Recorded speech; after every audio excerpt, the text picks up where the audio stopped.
I love the way he says free food.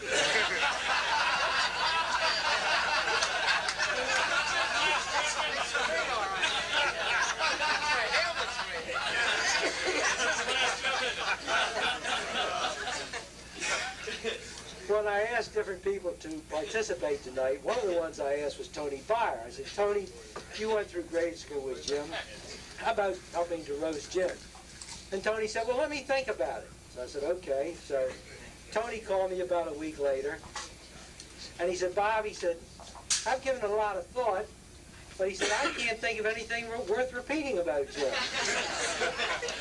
But now here's someone who can think of something. I'd like to call in Joe Hollister.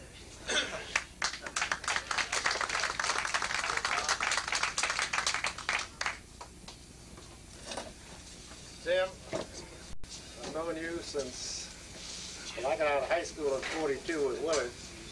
And I didn't know Jim too well then because I was a senior and Jim was a sophomore.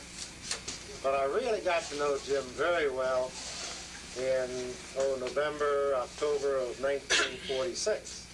Jim was playing football on the Georgetown football team, and they played a ball game up in New York City. I think it was NYU or Cornell. NYU, I think it was. And I was up there with Ray Anselmo, and we had a hotel room at the Biltmore Hotel.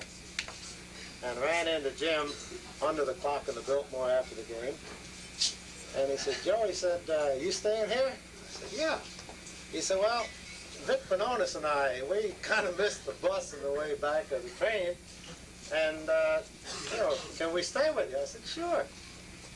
Now, the Biltmore Hotel was a very refined hotel. And on each room, they had back in those days, they had a lady sit, so when you would get off the elevator, she would check you in. So Ray and I went our way, and Jim, when Vic went up to the room and did their thing, and they went their way. Ray and I came back around midnight, and this lady is sitting there, and she said, Mr. Hollister? I said, yes. She says, what's going on in your room? I said, well, nothing. I said, why? She said, well, come here and look at it. So Ray and I went in with this lady, and the two twin beds, instead of the two twin beds, there are two mattresses on the floor and the box springs, so there are in effect 4 beds there. And she said, what is going on here?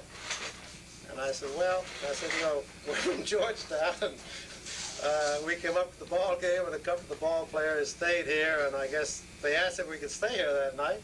But she was ready to put us out of the room that night. She thought, Jim, that you and Vic and Ray and I were doing something that wasn't supposed to be doing. So she went in, she had gone in to turn down the beds like they did at the Biltmore, and here was this really messed up room. So that was my real introduction to Jim. And then after that, Jim and I worked together at Capital Cadillac. I started there in '51. Jim, he started shortly after that. In 50, okay, before me. Then you went away, you went up to the GM, General Motors Institute, and did your thing there. Bob asked me to do some things on Jim's business dealings, because I do work with Jim in his business. And when he and Joan were first looking at Lockwood Dental,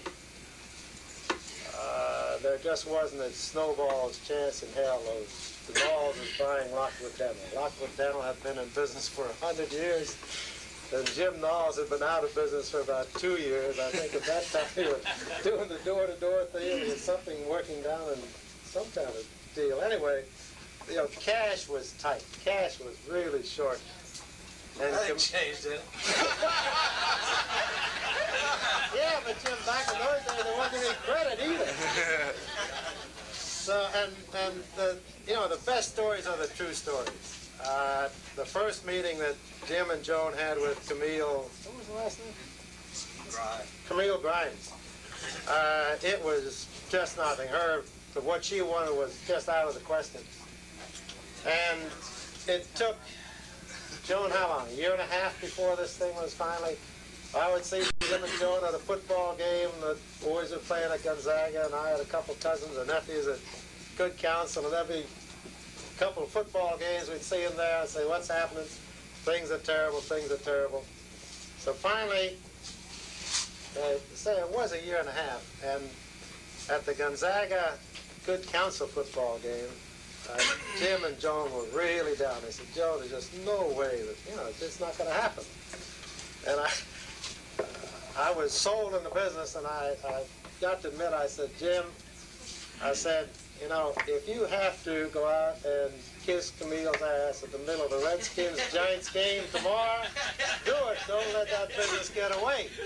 And Jim bought the business the next week. But I didn't do that what he said.